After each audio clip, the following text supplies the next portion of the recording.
What is up, Diskarte fam? Welcome back to another episode of Diskarte with Mendy. And if it is your first time finding this channel, my name is Mendy and I talk about Diskarte with business, entrepreneurship, personal finance, and overall Diskarte in life. And in this episode, actually yung initial idea ko was to give business ideas for the Burr months. And then I realized that goes against a lot of what I have been saying about business, which is you have to remain consistent. If you get into a business, you have to try your very best to keep it consistent. And so I rewrote the entire episode into what is something that I can definitely talk about: starting a business on a low budget. What businesses can you start at a very, very low budget? Some of these ideas don't even have or need capital. Well, meron capital at yun ay laway. Okay? So, walang monetary capital. And kung meron man, medyo maliit lang yung gagastusin nyo to start these businesses. And so,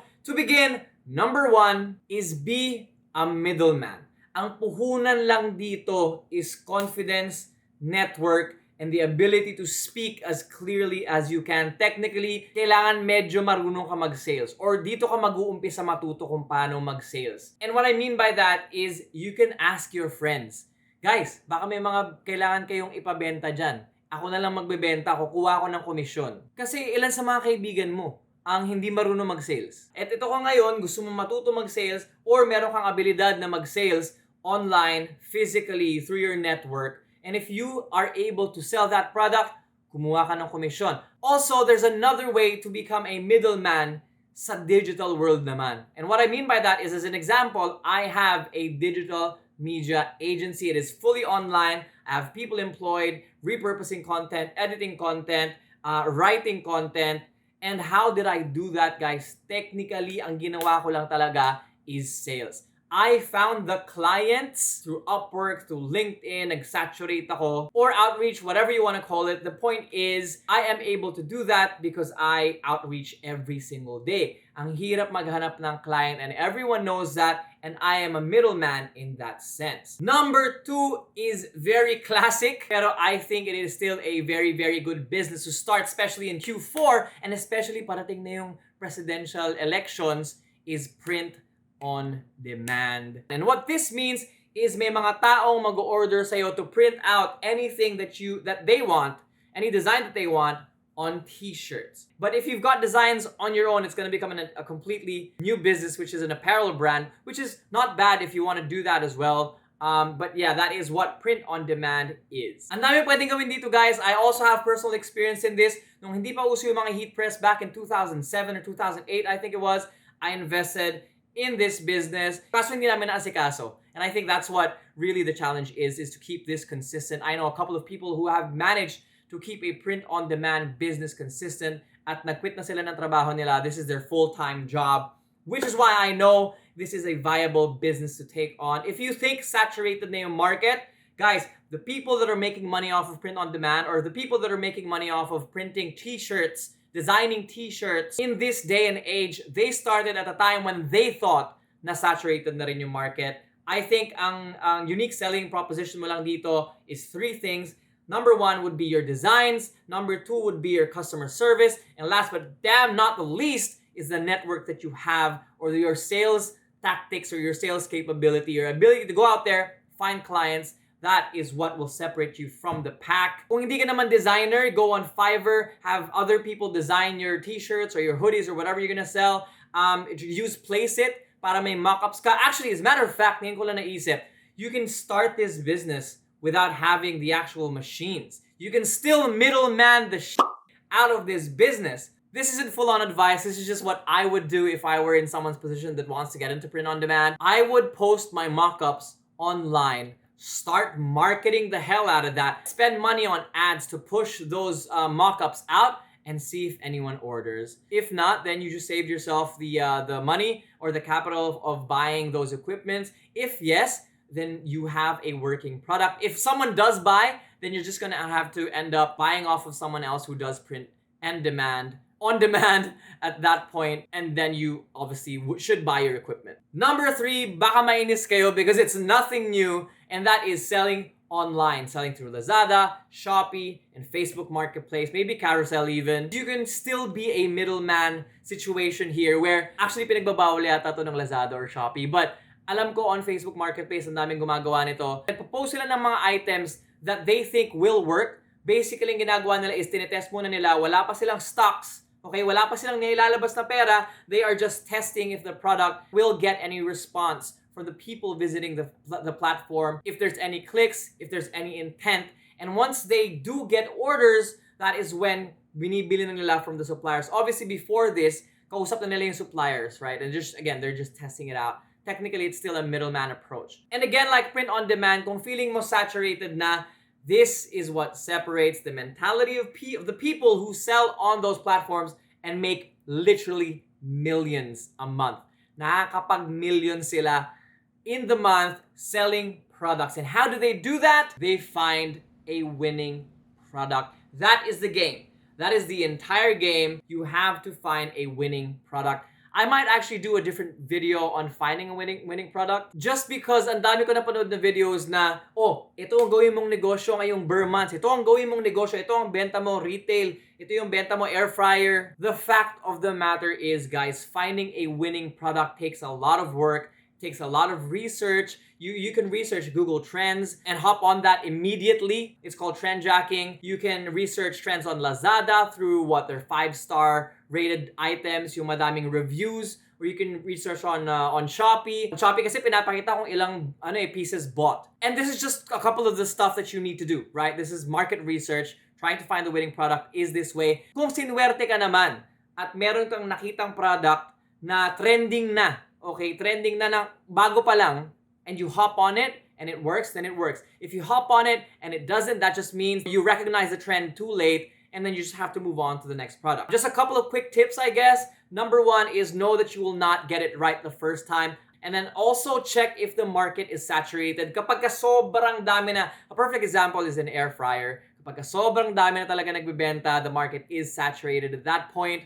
It's up to you if you want to still try it out. If you've got a new type of air fryer, you can still get in. But if not, I would suggest that if you really think that is super duper kaduper saturated, besides clothes are a completely different game. Anyways, check for market saturation. Next would be observe Facebook and even Facebook groups. Use that to your advantage. If you keep on seeing people looking for dalgona coffee still, right? Or a specific type of ramen, test it out, post it online, see if anyone bites. Just make sure though, again, that the supplier is ready if in case someone does buy. And last but not the least, be persistent because retail is tough. Online selling is so tough. If you succeed, I hope you do. I hope you do. I'm rooting for you.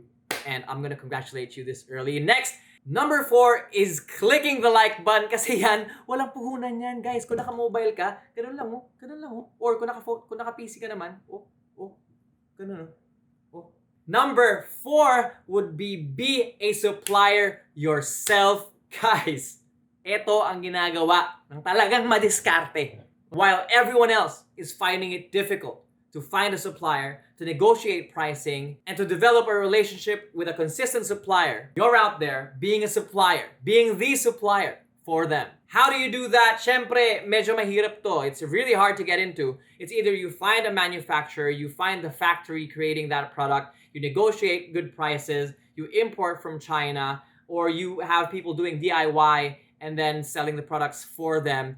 It is a very difficult method of business, but once you become a supplier, ililibre mo na ako ng steak. Actually, just one last tip on if you want to become a supplier or if you're gunning to become a supplier, still test this. Okay, everything I just said, you have to test. Okay, kung makahanap ka ng manufacturer or wholesaler that will allow you to buy, or mababa lang yung MOQ, right? Minimum order quantity, like 50 or 100, parang hindi sobrang gastos. Kasi matutulog yung pera mo if you have those in hand. But again, as always, make sure that kung magsusupply ka na kahit anong bagay, that you already have buyers lined up. Para hindi tulog yung pera mo. Again, it's the same approach that I said in the beginning. Good luck if you want to take this business on. And before we move forward to the next couple of ideas, I just want to say, I truly believe that no matter how great you are in business, no matter how much money you have, if you are irresponsible with taking care of yourself, then you are not doing the right diskarte. Your health, your security for your family is everything, guys. If you're not taking care of the people around you, maling diskarte yan. That is reckless, which is why I have partnered up with Quick Insure. Quick Insure is the largest online insurance marketplace. They give you various insurance products and make it really easy and quick, obviously, to compare different insurance policies, products, and providers, as well as buy insurance, as well as claim insurance. Guys, I've used this platform myself. I bought insurance on the platform for my parents. They have a COVID insurance, which is great, so check that out. I'm also just about to buy car insurance on their platform. So if you have not purchased insurance yet, or if you're looking to buy a new policy, check out Quick Insure, check their platform, and let them help you get insurance quick and easy. And last but not the least, number 5 is the same business na kinuwento ko kanina, the same business that I have, which is digital media agency. This actually spreads out or has a huge spread pala. And all of them really just help other sellers sell online. Because there's a lot of people that want to begin selling, but not a lot of them have sales experience. And again, this goes back to that point, my point. In the very beginning, you have to know how to sell to be able to do all of this. Ang walang puhunan. Laway lang, guys. Laway lang. Diskarte lang, literal. And I'm not even joking about this, guys. It's a very viable business. Yes, it does require a little bit of experience, but like I said in my other video, for you to have experience, offer these services for free first. Okay? Don't be degraded. Take that crap out. Take that bad mentality out. If you think, na wag mag-offer ng services for free, how are you gonna get a portfolio? The only way to get into these types of businesses is to have a portfolio. And so, again, going back, number 1 would be social media management. There's a lot of people that do not know how to do this. If you think you have what it takes, do that. A really good tip for social media management is to niche down. And what I mean by that is, for example, meron kang friend na may car shop. Kaso hindi siya marunong ng social media. Ikaw marunong ka ng social media tapos mahilig ka rin sa kotse. You speak the language, you talk the talk. And so what you do is you go in, tulungan mo siya, offer mo lang na, oy, ako na lang maging social media manager mo. It's for free, but if in case may mabenta tayo through my efforts, then ko-commission na lang ako. I'll probably do another video on that as well. Number 2 is copywriting. I cannot stress how amazing the money is in copywriting. If you don't know what copywriting is, by the way, copywriting is the ability to have someone take action through written word. Basically, billboard siya for your product. It is what entices people to click on those pages, on those products, and check out what those products are and maybe eventually buy. Yes, it takes a lot of learning and practice, but this is all about the close. Again, this goes back to you being a salesperson. This can be practiced, this can be trained, and this can be developed. And then after that, you've got graphic design, which yes, it is also very difficult, but guys, we've got Canva. And I know for a fact that the people watching my videos are from the ages of anywhere in between 18 to 34 or 38 or something like that. It is never too late to start. So those limiting beliefs, guys, get those limiting beliefs. And that is it for this episode, Diskarte fam. Na-miss ko kayo, nawala naman ako last week because it has just been very, very busy. Thank you so much for your continued support. If you haven't yet, please click the subscribe button. Maybe even click the notification button. But definitely, smash the like button for the YouTube algorithm para naman mabump na ulit yung mga videos ko, bumaba yung views ko. Thank you so much for watching, guys. Follow me on Instagram if you got time. And as I always say on every end of the episode, keep healthy, stay humble, and appreciate the small things. My name is Mendy, and this has been Diskarte with Mendy.